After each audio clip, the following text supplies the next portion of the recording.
Is anything more annoying when people do that? Have you noticed that when people go that and they go,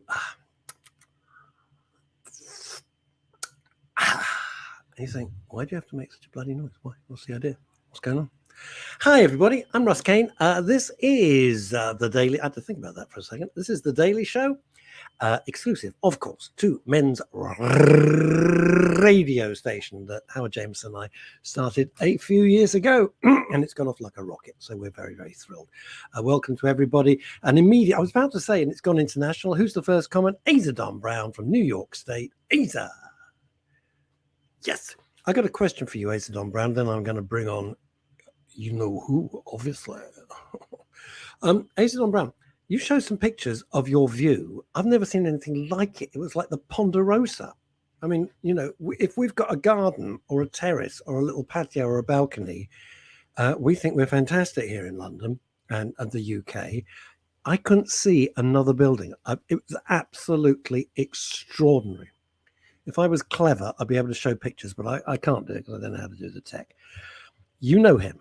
No, we've had New York State, but that's pales into comparison with New Malden. Greetings and a very good afternoon. Welcome to Men's Radio. Neil Long at your service.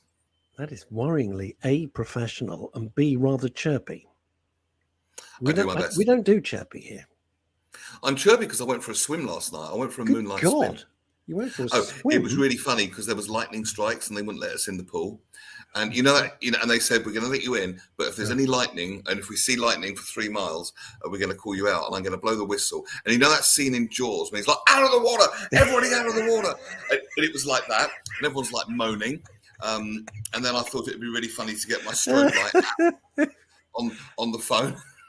And walked out the side of the pool, which I didn't do because I'm not that bad. And then my friend Liz, who's probably listening now, Liz Salt, for me when I was on holiday, thought it would be funny to pull my trunks down, which was not remotely funny. I think she wants you. I think she wants you in a carnal way. Is that right? And what not to say to a naked man in a changing room, because I was locker number 80, and I noticed that I was completely naked, hard to imagine, I know, and this completely naked dude walked up right next to me, and he looked at me, and I looked at him, and he went, I'm 82, meaning the locker number, and I said, well, you look good on it, fella, and he kind of looked at me weird, which I thought was just one of those things. Having said that, I was thinking about having sausages, but I'm serious. I'm not going to. Right, or chipolatas, possibly. Or if you buy baked beans and you buy the wrong tin and it comes with sausages, have you done that? You just like Heinz baked beans, but you get the ones that got those little sausages in, which completely F up the taste of the baked beans. Yeah.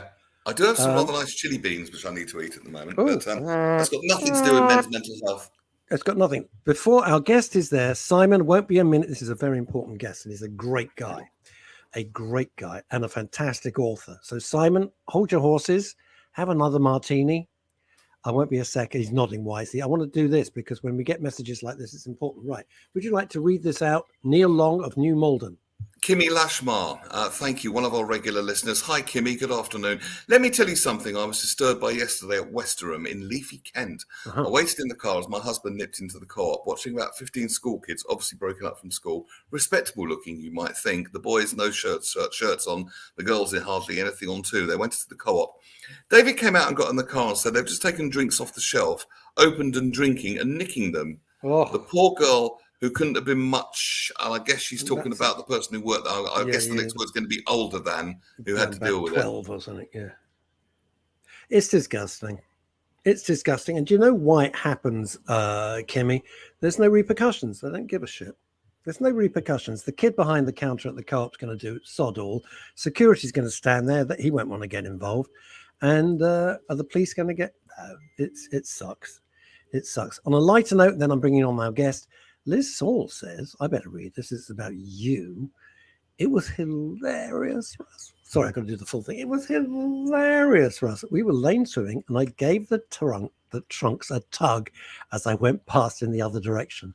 The bloke behind Neil couldn't stop laughing. I could have been arrested for indecent exposure. All right, name plastered all over online. I could have been the scourge. And I would have helped you. by making it the main story of Men's Radio Station and putting it on the website and on my social media. Right. Without further ado, you know I love authors. I was at a wedding. I'd met this lovely chap before. We'd sat down at a mutual friend's house next to each other and got on, but that was years ago. And then at a wedding, he was next to me. And I said, please come on. And here he is. Hi, Simon. Hi, Russ. Hi, Neil. Good afternoon. How you doing? I'm doing very well, especially now it's not quite so hot. Yes, indeed. I mean, welcome to the show, sir. Thank you. Absolutely. Tell us about yourself, Simon, because it's a very interesting background.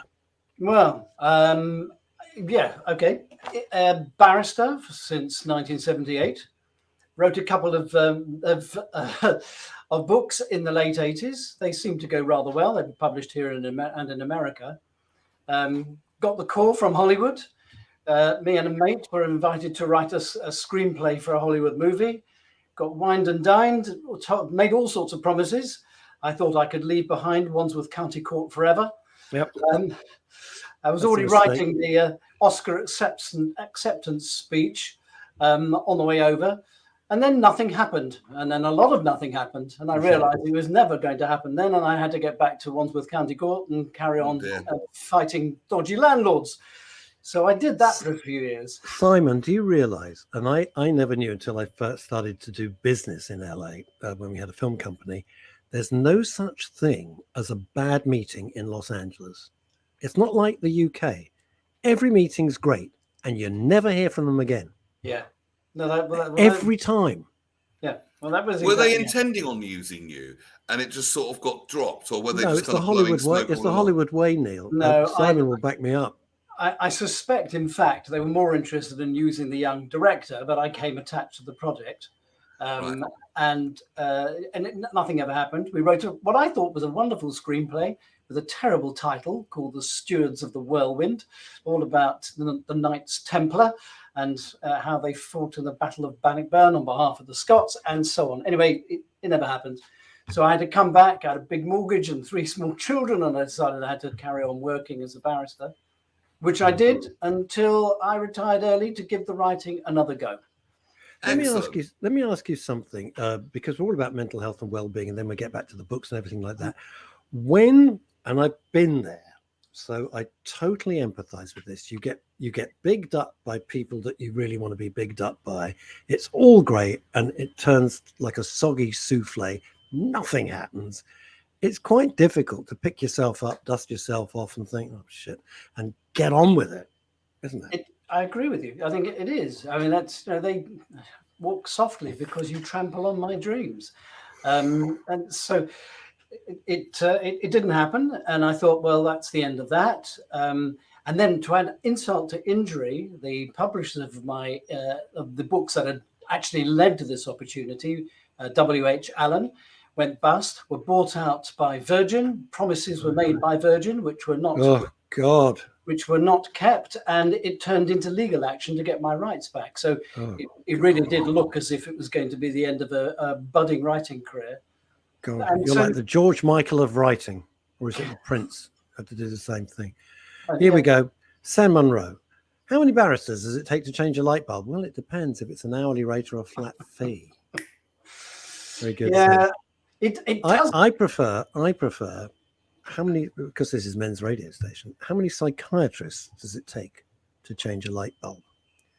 Well, first we have to establish whether the light bulb fundamentally wants to change. There you go. Moving on. I like that better. Thank you very much. Thank you. So how many books have you done? Well, there's the crime series, the sort of legal crime thrillers, up to 7 published, and the 8th is due out in October. And there's a couple of others floating about in a completely different genre. Which is? Well. Oh, you can't tell me. I haven't quite landed on it. One of them's a literary novel about a relationship between 2 women, and one's a sci-fi dystopian novel currently being out on submission. So I can't tell you much. Hang on, Neil, one sec. I don't want to jump in, but why didn't you just save time and write a novel about 2 lesbian astronauts? Job done. Who are barristers in their spare time. Who are barristers. They're barristers. Takes all the boxes. They go into a time portal No, they're barristers in Wandsworth Court, but NASA happened to be there. They like the look of them. They send them up to space. There's your book. Yeah. I think all the anal probes. That's amazing, Russ. I don't know how you do that, man. It's incredible. It's a gift, Neil. It's a gift. Well, it is. I feel humbled. I know. I mean, you're in some lovely niches there, Simon. I have to say. I mean, people love crime stuff. I've loved true crime. I can watch too much of it sometimes and think the whole world is a dystopian place. But I do love the genre, and crime thrillers are fantastic. Yes. Well, you might in particular like these because they are all based on the Cray twins and the history of the 1960s in London. Ah, so they Who stole Ronnie's pickle? And they all end up they follow the real historical events and the political scandals of the day, Profumo and so on. But it's focused on the gangsters and the Cray twins and brings the barrister in as well. So right, Simon, this is coming in from New York State. What is Simon's last name? I would love to check out his man. I know you don't live in Mississippi, Asa. It's just it's a one-old voice that catches America, basically. It covers Brooklyn down to Tennessee. What is Simon's last name? I would love to check out his manuscripts. Well, thank you, Asa Don Brown. And the surname is Michael. Michael. It is Simon Michael. It's like George. How come you got two fat? That's not right. My grandfather was called George Michael, and my grandmother. Get out! No, seriously. And after his death, my grandmother had to field numerous telephone calls from grieving teenagers phoning to say, phoning their house in Barkingside to say, "Is this where George Michael lives?" And she had to let them all down very gently, saying, "I'm awfully sorry. No, both your George Michael you're looking for and my George Michael have both passed on." Yeah. Oh my goodness! Was just trouble when rumors like that start. They're just careless whispers. Yeah. Moving on. Thank you very much, Paul. Next time I see you, I'm just going to punch you, and that's all there is to it. Kimmy says this. At least he had another trade to fall back on. It's so important. It's not easy having a talent. Neil, I know you can look that word up later. Talent and dream. That can all too often get tossed by the wayside. It can if you look that one up as well. What? Just have to ask, because it's all about mental health and well-being. Obviously, there was a big disappointment with the Hollywood thing, but you got up and got back on the horse. Now, what have you got? What's part of your internal makeup that allowed you to do that? I think it was to do in that look, I had a mortgage and I had 3 small kids. I had to pay the bills, so there was no necessity and all that. I had to get back on the horse. I really did think it was all over. But I suppose there's part of me. I've always written. If you speak to most authors, they will say they've been writing since they were children. It's part of their DNA. They can't not write. And I just thought if I could ever afford to do it, I was going to give it another go. I was going to see if I could retire early and give it another go. And what actually made the difference was my head of chambers, who was a brilliant, lovely, lovely man, died very suddenly from pancreatic cancer in his early 50s. And I had admired him and followed his career, and he'd given me a number of leg ups during the course of my time in those chambers. And he had talked a lot about retirement and what he was going to do with retirement, and then suddenly it was gone. And I asked myself, what am I waiting for? If I'm going to do at this, I've got to do it.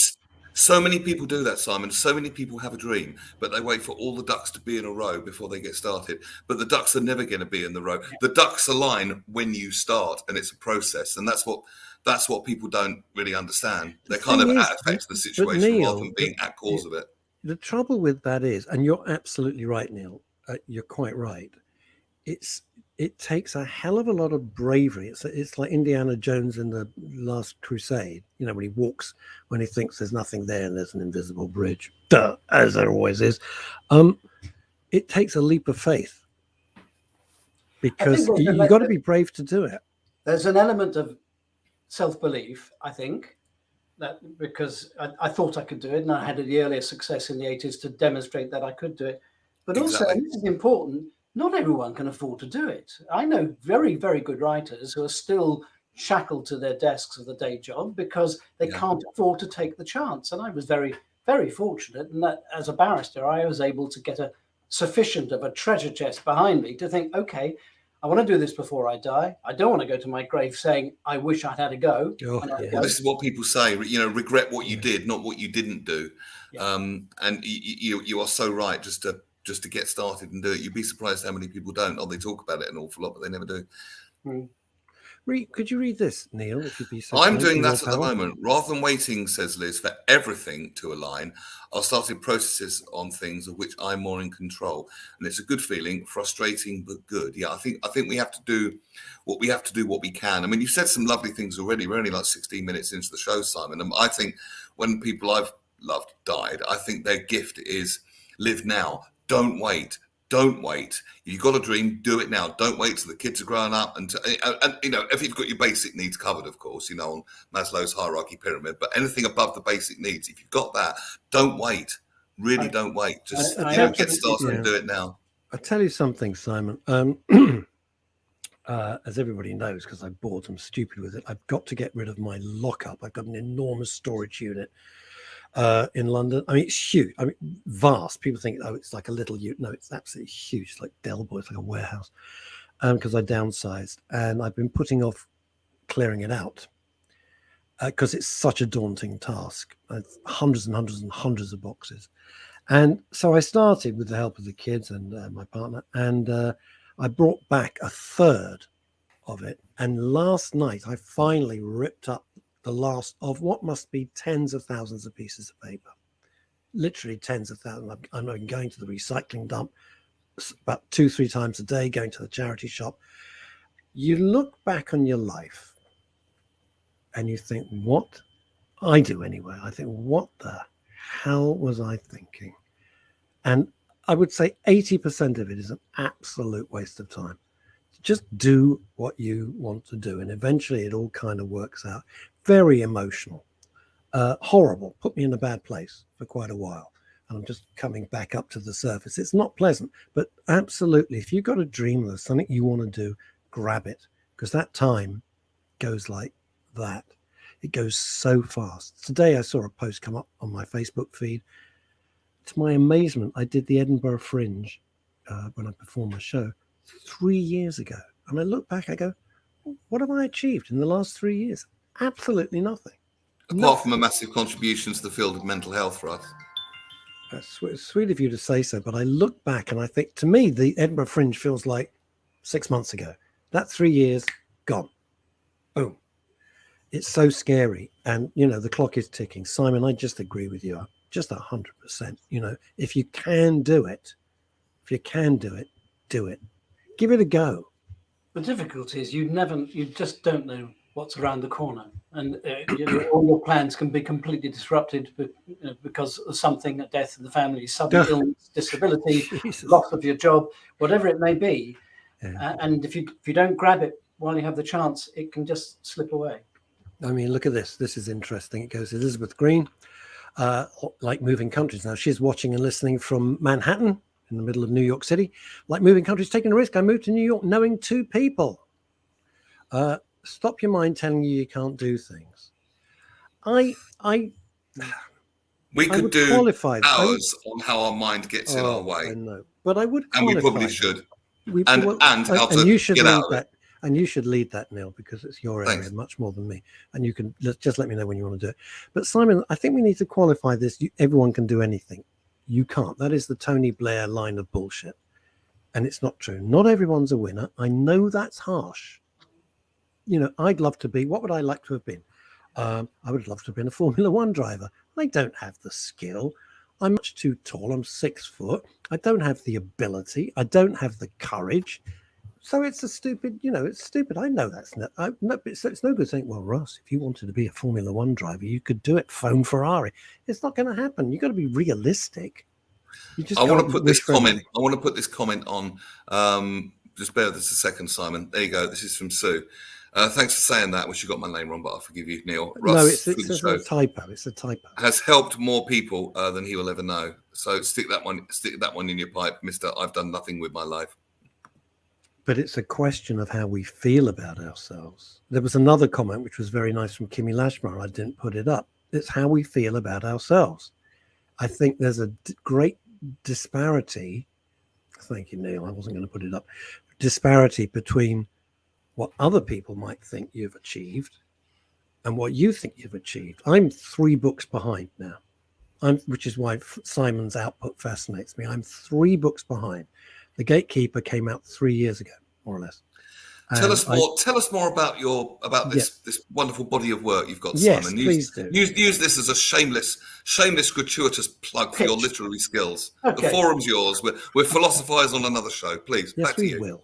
Well done. All right. Well, I wanted to tell something of my family history, which is quite unusual. My father's family arrived in the port of London in 1492, and they were Cockneys for the next 500 years. God. I was I do a talk called My Life in Crime. I tour it around WIs and Rotary and Probus and other groups. And I was saying recently, I was the first generation of my lot not to have been born within the sound of Bow Bells, so I didn't qualify as a Cockney. And a woman put her hand up at the back and corrected me. She said, "Well, where were you born?" And I said, "I was born at Gower Street at University College Hospital, which is a bit too far off to the west, unless the wind was blowing unusually hard for Bow Bells." And she said, "Oh, no, if you think about it, back then, without traffic sounds, you'd have been perfectly able to hear the sound of Bow Bells in Gower Street." And of course, she's right. Wow. Perhaps I am still technically a Cockney. Excellent. But I wanted to tell this story of the East End boy who is a bit of a rough diamond, a boxer, who, like my great uncles, boxed the same gym as the Crays and shared Oh my God. a trainer with the Cray twins, a guy called Charlie Sim. So I wanted to put all that in. And then I wanted to move my East End rough diamond of a boxer, slight criminal barrister, and put him into the West End establishment profession of the bar, and see how this Yiddish Cockney got on, surrounded by members of the establishment. And how did said Cockney get on surrounded by members of the establishment? I can tell you, when I first started the bar, there was rampant anti-Semitism and class prejudice. I mean, I was the first chap in my chambers not to have been to a public school.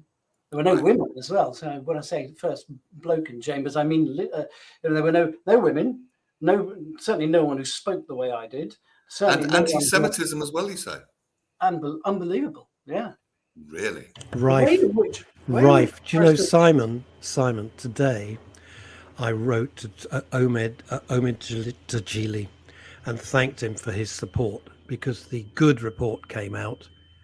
And although it absolutely slams Corbyn and the Labour Party for their rampant anti-Semitism over the last 5 years, Corbyn completely unapologetic and will not see it.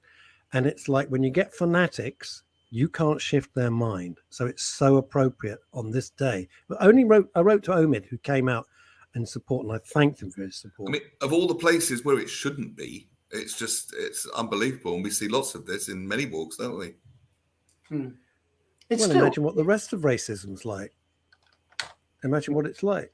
It's just that one type of racism seems to be it's okay, and every other racism you'll be cancelled for life. But anyway, that's another story for another day. Yeah, Interesting. That's how I feel. I'm very angry about it. It makes me sick.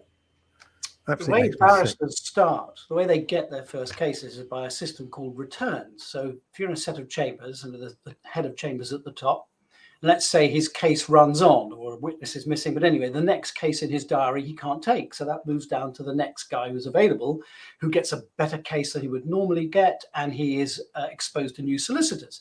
And then what he was doing moves down one level, and it all the way goes down to the bottom, the lowest, the junior tenant or even a pupil.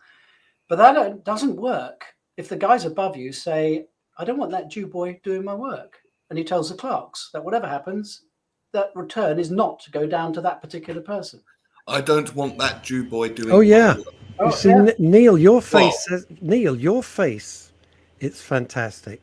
I'm listening to Simon and going, yeah, your face is an absolute picture because you're shocked. But I can assure you, don't be shocked. That's what life is. That's the way life is. But it certainly was then. I think it's improved to some extent, but I had an occasion in the clerk's room being called a barrow boy by one of the senior members of Chambers because he didn't like my accent and didn't like my attitude or my family background or my my religious background.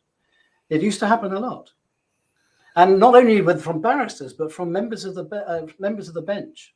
I mean, I've got a couple of stories which I'd have to be careful to tell on air because some of the participants are still alive. But you say they're still alive, but the day is young.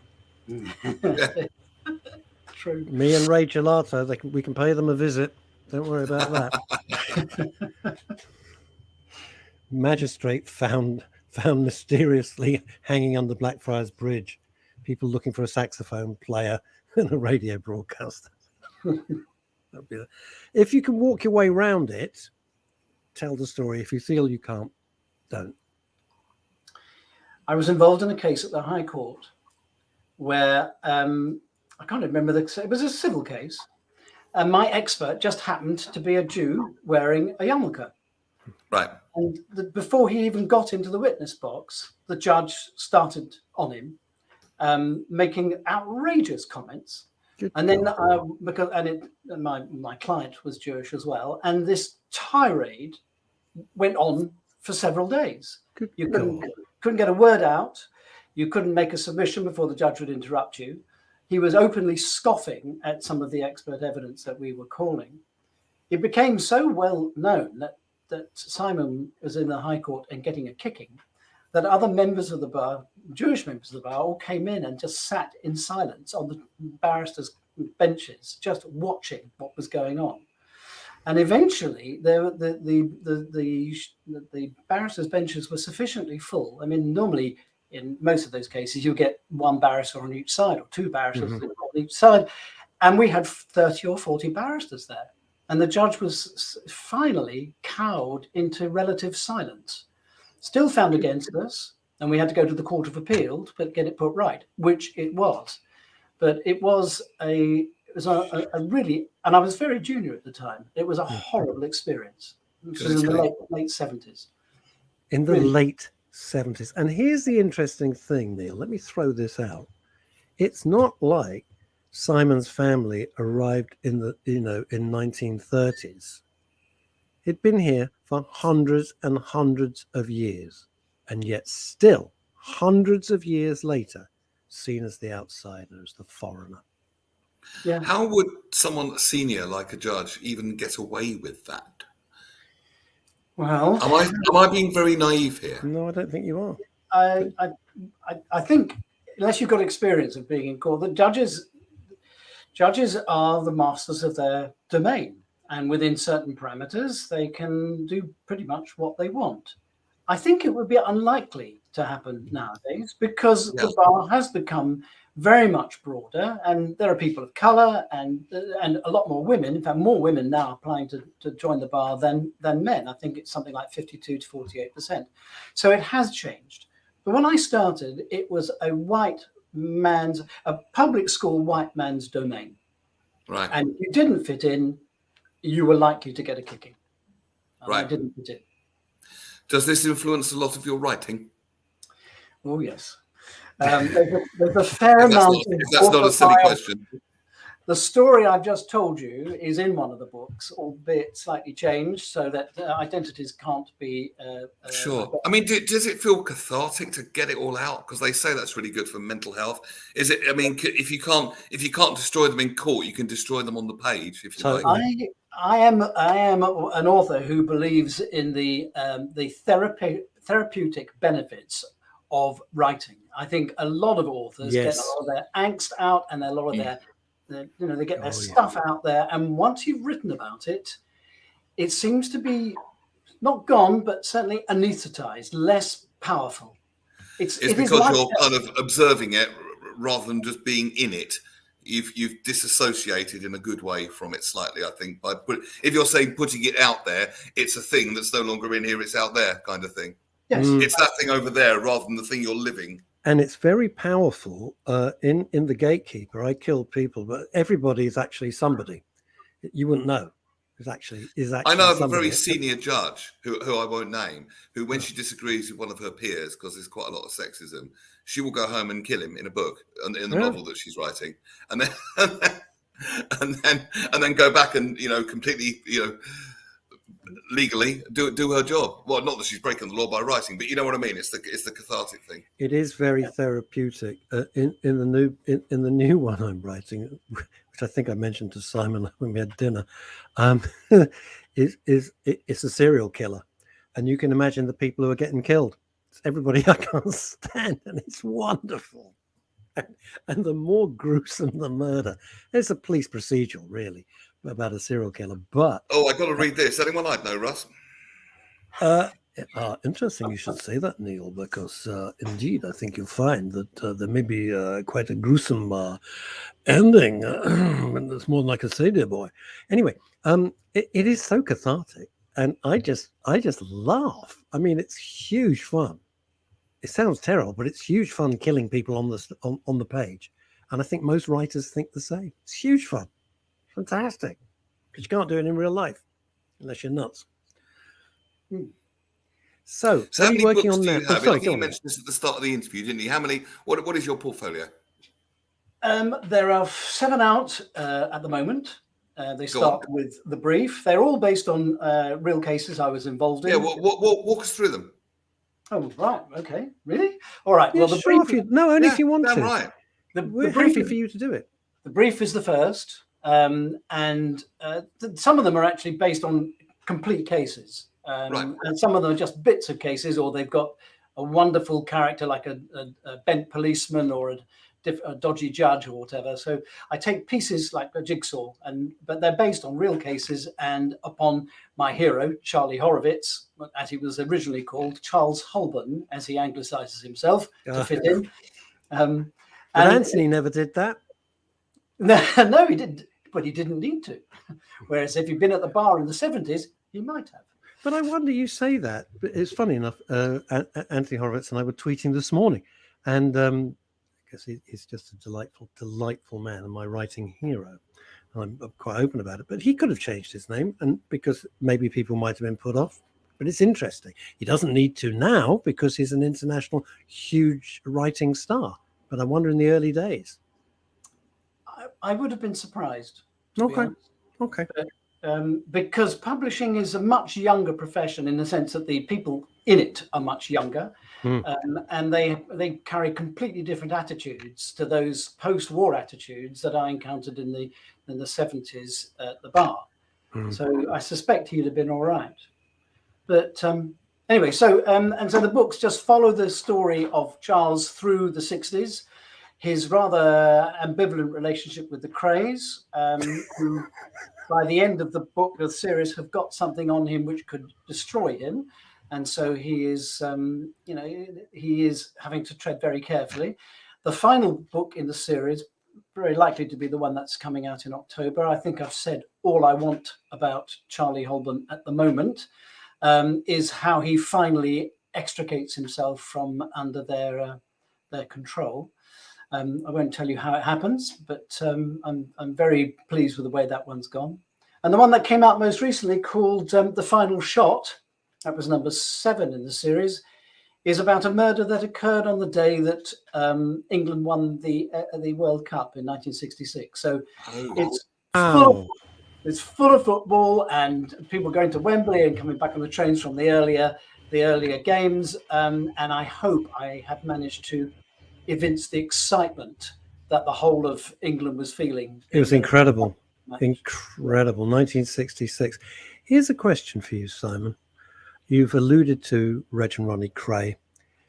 How is it that they were gangsters, they were highly dangerous, they were exceptionally violent, and yet they were kind of the first celebrities that we had in London?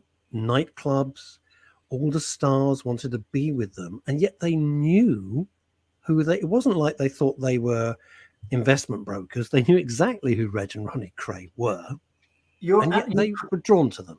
You've put your finger right on it. They were, in my opinion, the beginning of the celebrity culture that we have enjoyed ever since.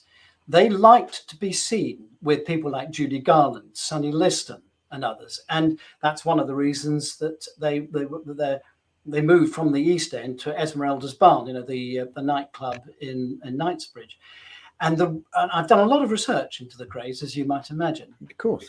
And whereas other criminals of the time, like the Richardsons and the others, Messina brothers, who ran all the prostitution in Soho, they tried to keep their heads below the parapet. They didn't want the fame.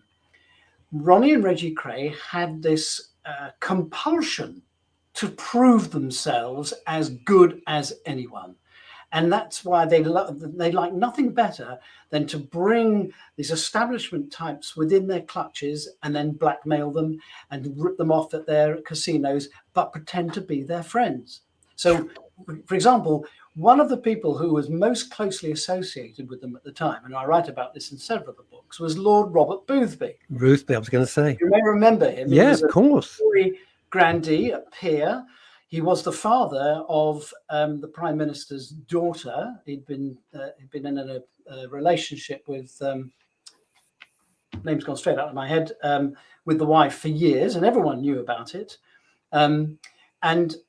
He was gay at a time when it was illegal to be gay, and he was corrupt. And he was in the pockets of the Krays. He got involved in various business ventures with them. And they had an extraordinary relationship with him. They loved bringing him out on show when they wanted. They had, a big event on, and they loved saying that they were friends with this person. But they didn't prevent them from blackmailing him and manipulating him. So when they were arrested, for example, in '66, after revelations. Ronnie Kray was having these gay sex parties involving the abuse of a lot of very young boys at his flat in Cedar Court.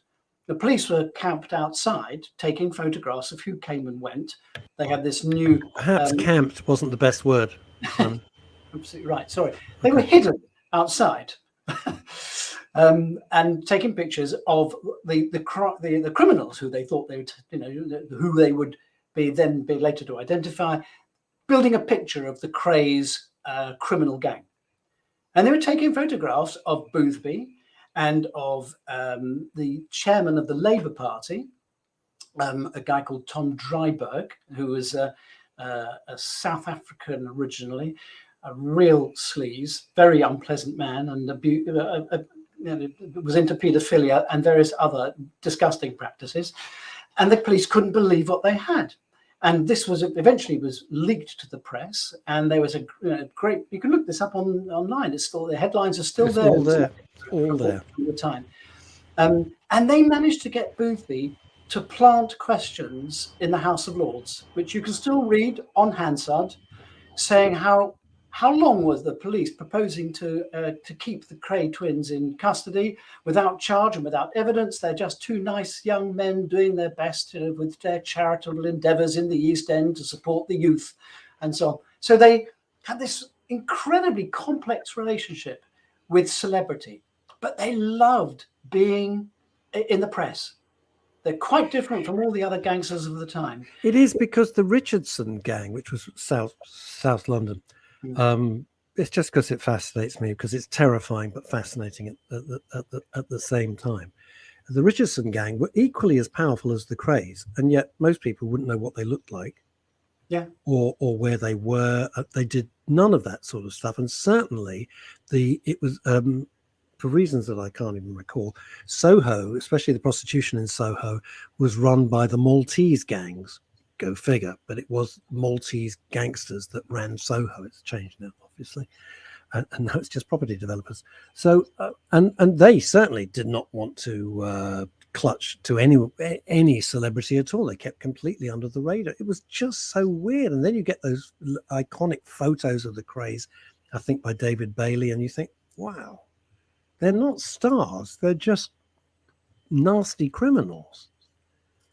Princess Margaret was alleged to have had an affair with one of their number. And John Bindon. It was, and they are Yeah. they reached, their tentacles reached to the top of the British establishment. So in fact, what was John Binden's party trick, Simon? I'm not going to mention that. John Binden's party trick. How can I put this very, very delicately? And Yes. it delighted Princess Margaret. He could hold a pint glass from a pub, those dimple glasses full of beer, but he wasn't holding it in his hand. Are you with me here? Yes. It was a very Simon, I'm asking. Oh, are we with me where he was holding it? Yep. Yeah. Unbelievable. This is interesting. This comes back. Can I read? Would you be so kind to read this out, Neil? Because this comes right back to what you were saying, Simon, about cathartic.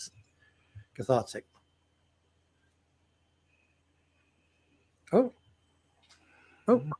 hello. Neil's gone.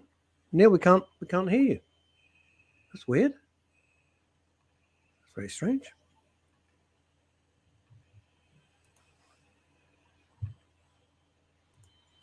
It says. Sorry about that. From sorry, lovely somewhere. Here we Denise, go. while I was counselling in a high school, I encouraged my clients' children, after we discussed them, to write down the issues that bothered them.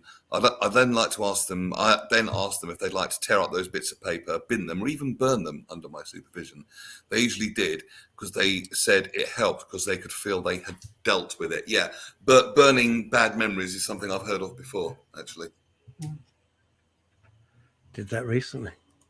Very, very interesting. Very, very interesting.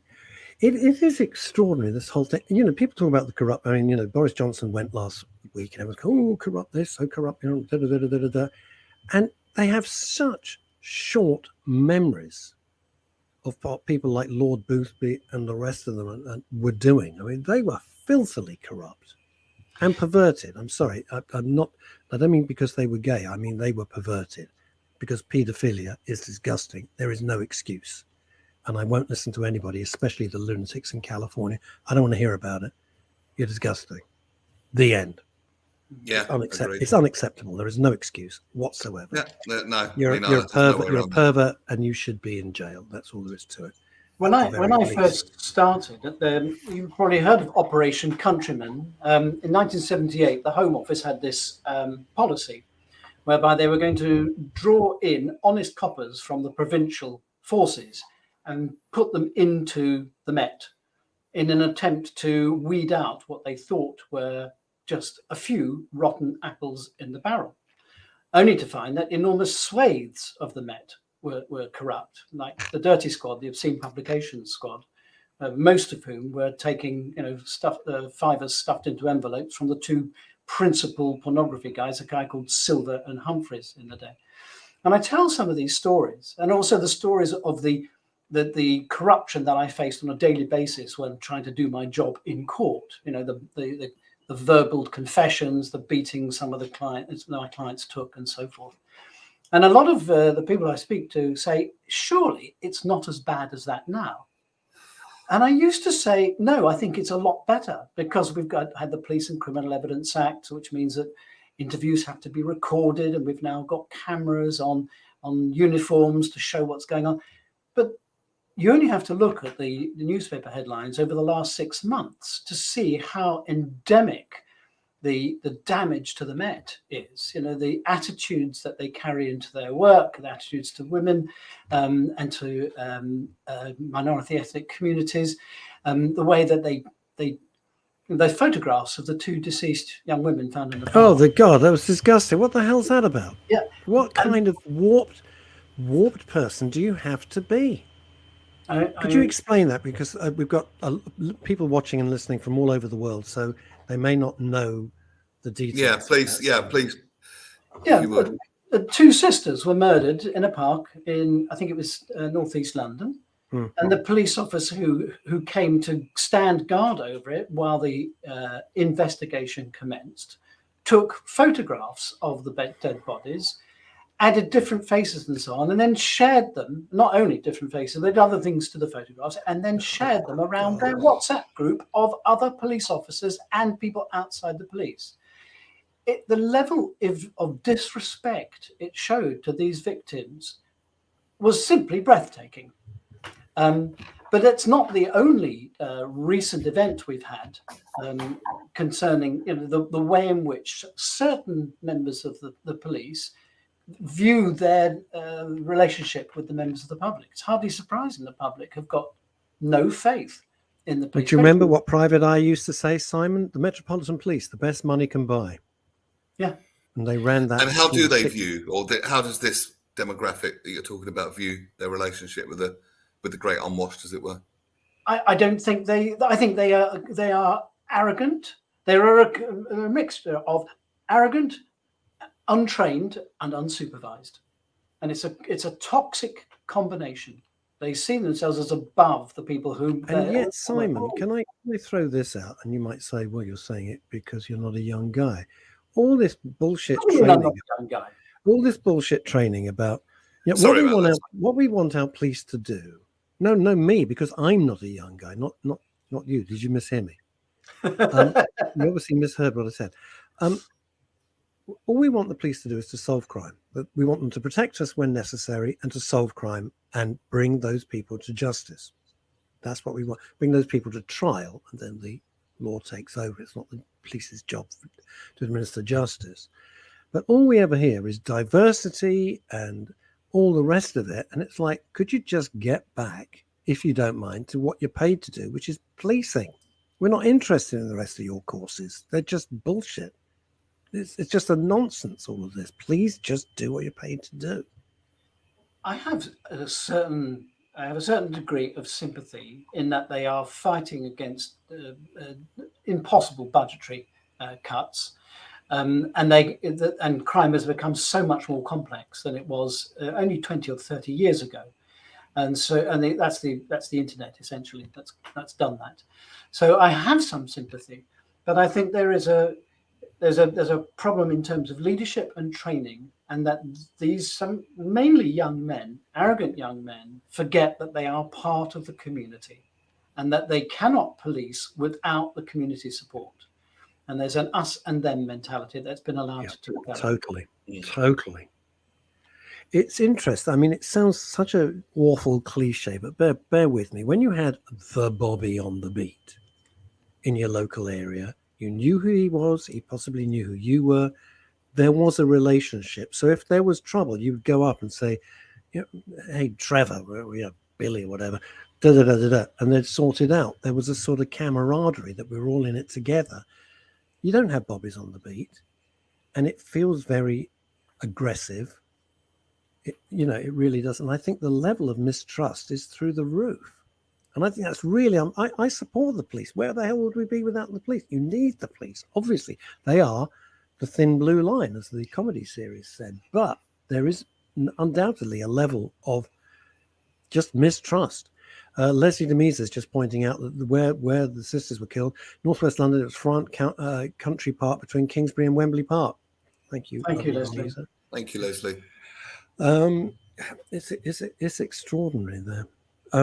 And then what's your take professionally on the fact that you had the head of the Met was my mind's gone blank, was gay, which was fine. She was female. That's great. And it was a disaster. I don't know. I've thought about this, and I've not been in the criminal law for a while, and I've never been in the police. So with those caveats, I think she was too embedded in the original culture of the police force. I think when you look at what some of the comments made by the other senior officers when she resigned, she clearly had their support. But I don't think she'd ever really grasped the level of the problems in terms of training and supervision of young police officers and the filtration of them, the making sure that the right personalities got into the police in the first case. And it needed a much greater degree of active involvement from the top down. And it's so interesting you say this. By pure chance, I had dinner with the head of British London Transport Police. Is it London Transport Police? Sorry, the head British guy. Police. There was the head guy. He was just happened to be sitting next to me, and we got into chat. We were chatting about this, a couple of years back, and pre-pandemic, and he said, "Oh, Cressida Dick, Cress is great." And I looked and I went, "Really? Is she?" He went, "No. I've known her for years. We grew up together. She's really, really good." And I thought, well, and he was an eminently sensible, really great guy. I mean, I was so impressed by this guy, by his knowledge, by his attitude, by his professionalism, and he was just charming as well. And I thought, well, wait a minute. There's a huge disparity here between what I'm being told by a professional who I instantly admired and respected, and what you're reading in the media, and also the results. And I thought, well, something's amiss. Something's very awry here. I think that if you look back at Cressida Dick's record, whatever she is said to have done, the relationship between the police and the public has deteriorated and continued to deteriorate. And the number of these scandals, like at Charing Cross Police Station and others, has simply continued to increase. So all you can say is she did not grasp the problem. She didn't act upon it with sufficient vigor. Yeah.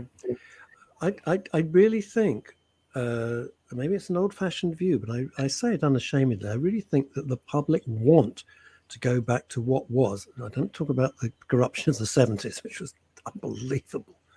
Go back to old-fashioned policing.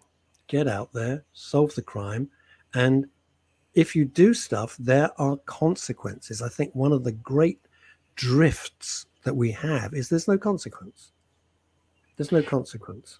But that's not just the police's fault, because as you probably know, junior criminal barristers are currently on a sort of work to rule.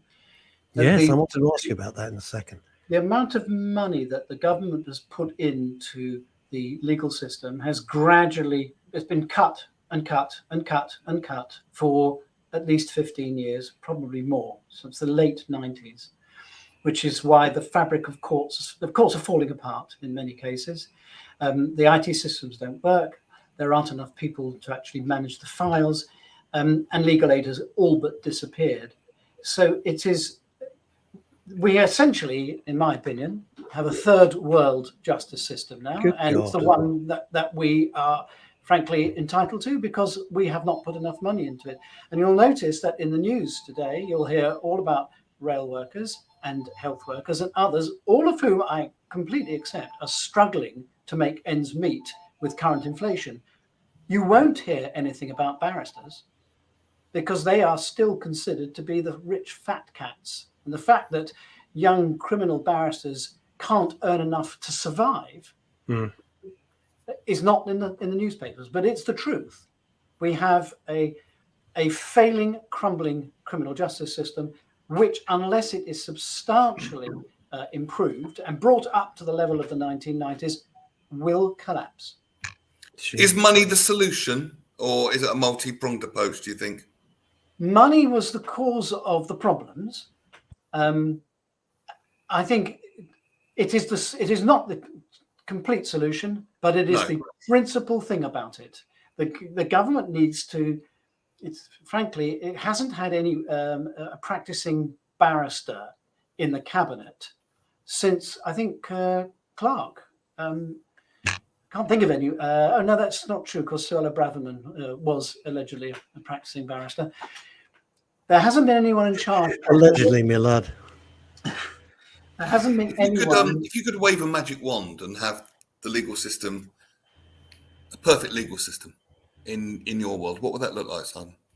Okay. I would start with the CPS, and I would start paying proper salaries to CPS lawyers so as to attract the best people in. Because at the moment, the salaries are awful, and some of the best brains just drift off into other areas. I would reinstate legal aid. Now, legal aid was the most important democratizing force for good. It meant that individuals, the poorest and the weakest individuals in society, could get access to good lawyers and good barristers as the biggest corporations and the government itself. It created equality of arms. It was one of the principal pillars of upholding our democracy. So I'd reinstate legal aid to a lot of the areas. And this will mean more taxation and a readjustment of our priorities. but it's got to be done. We were famous around the world for having the best justice system as late as the 70s and 80s and even the early 90s. And it has gradually fallen away. And of course, if you've got money, lots of money, you can still get access to the best barristers, the best judges, the best experts, and so on. But if you haven't got money, you can't afford to enforce your rights. So, so I would legal aid, CPS. I put a lot of money into building courts and training judges. There aren't enough judges. You know how many cases get adjourned repeatedly, month after month after month, because there's no judge available, or because someone in the CPS has lost the file, because there just aren't enough bodies to cover the work. One of my best friends is a very senior coroner, and we speak regularly. And this doesn't come as a surprise to me. You know, she tells me stuff, and I'm like, "You've got to be kidding!" Because we go through life thinking it's all okay, that we're being looked after, and we're not. We're not. It's only when we get guests like Simon Michael on, or I chat to my pal who's the senior coroner, that you realize it really is falling apart. This is not hysteria, you know, because it's slightly hot, we're all going to die. No, we're not. We're just slightly hot. Right. Can I go through some of the comments here, if you would be so kind, because there's some great ones. We were talking about local bobbies, etc., and no repercussions. And this is from Kimmy. She says, "Go tell the parents if they knew the community." Absolutely. Yeah, clip round the ear from the local bobby. Yeah, and now, well, I'm not advocating violence, you know, Dixon and Doc Green and all that. But now, if you went around to the parents and say, you know, your kid that punch you in the face, so you're not going to do that. Then we got this from Sue Sleet about Cressida Dick. It's amazing what an audience we have. I knew her when she joined the Met. She could talk the talk, but not walk the walk. That's from somebody who worked with her. There we go. This is from lovely Demisa. The police forces across the country have been cut too. Funding cuts means loss of resources, in this instance, human beings. We need more on-the-beat local bobbies who get to know and are unknown to the local people. Not going to happen. And Leslie, you're absolutely right. It's not going to happen. And this is for you, Simon. Love this guest, Simon Michael. Yeah, he's great. He's absolutely Thank you. I've got to ask this question because I know a lot of writers and aspiring writers. And how do you get over writer's block, if you ever get it, of course? How do you get yourself out of that, or how would a writer get themselves out of a funk and get into that creative flow again? How this is something Russ and I discussed when we recently met, because I'm stuck at the moment for the first time. I mean, the books have poured out of me since I retired, and I've written 10 new ones, 10 manuscripts, and suddenly I've come to a hiatus. I don't know is the answer. I'm still in the middle of it. I think the important thing is to have as many irons in the fire as you possibly can. So write something else, write a screenplay, write a play, write a short story, keep the juices flowing, and I'm hoping it'll come back. But at the moment, I haven't got the prescription. It is fascinating, isn't it? I am completely... We could do a whole show on that. We could do a whole show on that. I'm a member of this... online thing where it's kind of a personal development online thing, and I go to it religiously. It was on at midnight last night because it's from Canada and I stayed up for it. But anything, be it writing or anything to get back to any creative flow, he says, if it's blocked, and it sounds too easy to be true. He says, just go and have fun, do something fun. Go and lay on the beach, go and play with your dog, go and just do anything fun. Because Einstein said his best ideas came in the shower.